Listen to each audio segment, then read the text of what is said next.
नमस्कार दोस्तों। राहुल गांधी ने अभी तक कई बार ऐसे विवादित बयान दिए हैं जिसकी वजह से उन्हें सुप्रीम कोर्ट का सामना करना पड़ा है। हमने देखा है 2014 में जब प्रधानमंत्री नरेंद्र मोदी ने अपने पहले कार्यकाल की शुरुआत की थी, उसके बाद राहुल गांधी उन्हें चौकीदार चोर है कहते हैं, और इसके बाद यह मामला जब सुप्रीम कोर्ट में पहुंचा तो सुप्रीम कोर्ट ने राहुल गांधी को फटकार लगाई, यहाँ तक कि राहुल गांधी को सुप्रीम कोर्ट में माफ़ीनामा लिख कर देना पड़ा।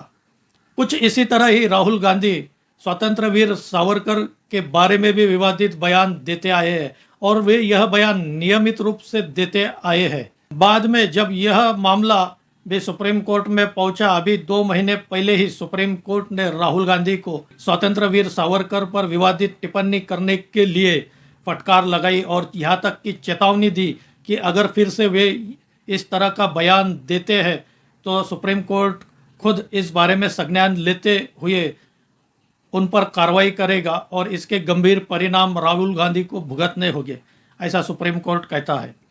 आज फिर सुप्रीम कोर्ट ने इसी तरह की फटकार राहुल गांधी को लगाई है और क्या है यह मामला, इसी पर हम आगे इस वीडियो में बात करेंगे, चर्चा करेंगे।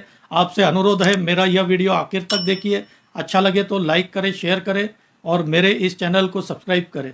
नमस्कार दोस्तों, मैं राजेंद्र दाइमा आपका स्वागत करता हूं मुंबई टुडे लाइव चैनल में। 2024 के लोकसभा चुनाव के पहले राहुल गांधी ने भारत जोड़ो यात्रा की शुरुआत की थी और इस यात्रा के समय वे कई जगह बयान देते हैं, सार्वजनिक सभाएं लेते हैं। इस समय अपने बयान में वे कई बार कहते हैं कि चीन ने भारत की करीब 2000 किलोमीटर वर्ग जमीन हड़प ली है, उस पर कब्जा कर लिया है। आज इसी मामले में सुप्रीम कोर्ट में सुनवाई थी। इस समय सुप्रीम कोर्ट राहुल गांधी पर सख्त टिप्पणियां करता है। सुप्रीम कोर्ट राहुल गांधी से पूछता है कि आपको कैसे पता चला कि चीन ने 2000 वर्ग किलोमीटर जमीन पर कब्जा किया है? क्या आप उस समय वहां थे? क्या आपके पास इस बारे में पुख्ता जानकारी है? सुप्रीम कोर्ट आगे उनसे यह भी कहता है कि एक सच्चा भारतीय ऐसी टिप्पणियां नहीं कर सकता।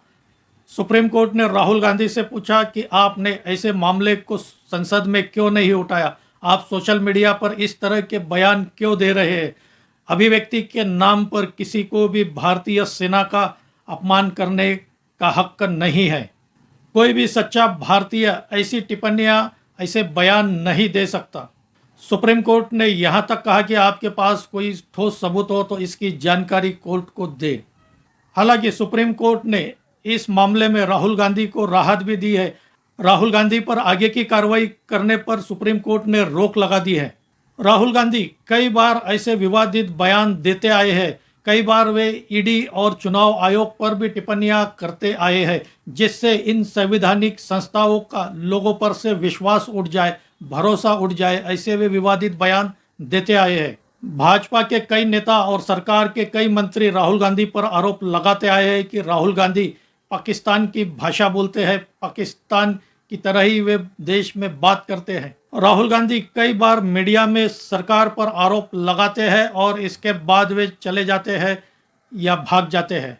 अभी हाल ही में अमेरिका के अध्यक्ष डोनाल्ड ट्रंप ने भारतीय इकोनॉमी पर विवादित बयान दिया था, जिसमें डोनाल्ड ट्रंप कहते हैं कि भारतीय इकोनॉमी यह एक डेड इकोनॉमी है। भारतीय अर्थव्यवस्था आज दुनिया में सबसे तेजी से बढ़ने वाली अर्थव्यवस्था है। भारत का जीडीपी रेट यह 6.5% है। इसके बावजूद डोनाल्ड ट्रंप भारतीय अर्थव्यवस्था को डेड इकोनॉमी कहते हैं और बाद में राहुल गांधी भी डोनाल्ड ट्रंप की बात का समर्थन कहते हैं और कहते हैं कि भारतीय इकोनॉमी डेड है, यह हमें पहले से पता है।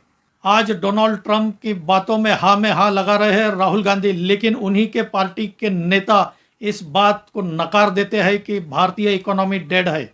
ऐसा ही एक आरोप राहुल गांधी ने एक सार्वजनिक कार्यक्रम में अभी 2 दिन पहले ही पूर्व केंद्रीय मंत्री स्वर्गीय अरुण जेटली पर भी लगाया है।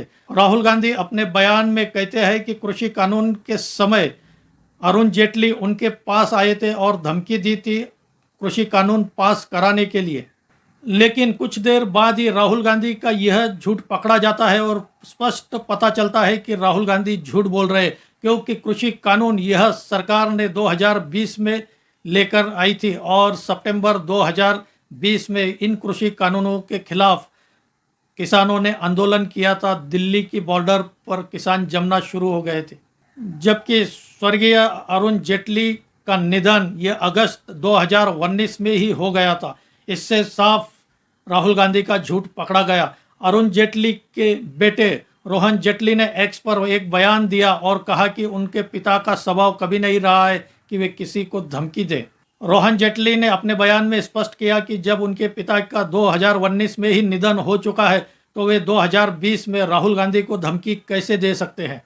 मोदी सरकार के पहले कार्यकाल में अरुण जेटली यह देश के अर्थ मंत्री थे और अरुण जेटली मोदी सरकार के लिए एक संकट मोचक क्राइसिस मैनेजर के तौर पर जाने जाते थे। अरुण जेटली के विपक्ष खासकर कांग्रेस के कई नेताओं के साथ अच्छे संबंध रहे हैं। राहुल गांधी को लगा कि अब अरुण जेटली तो है नहीं, इस तरह का बयान देकर वे अपनी बात को सही साबित कर सकते हैं, सरकार पर एक आरोप लगा सकते हैं। लेकिन वे खुद ही अपने इस जाल में फंस गए और उनके अपने ही इस बयान की वजह से आज देश भर में उनकी फजीहत हो रही है। उनको लगा अरुण जेटली तो आज जीवित नहीं है, इस बात का खंडन कौन करेगा। राहुल गांधी आज इतने बड़े नेता है, विपक्ष के नेता है, इतने बड़े पद पर है, ऐसे आरोप लगाना उन्हें शोभा नहीं देता है। यह उनकी साख पर ही प्रश्न उठाता है। आज वे इंडी गठबंधन की तरफ से आज प्राइम मिनिस्टेरियल कैंडिडेट है। क्या राहुल गांधी को ऐसे आरोप लगाना शोभा देता है, ऐसा झूठ बोलना शोभा देता है?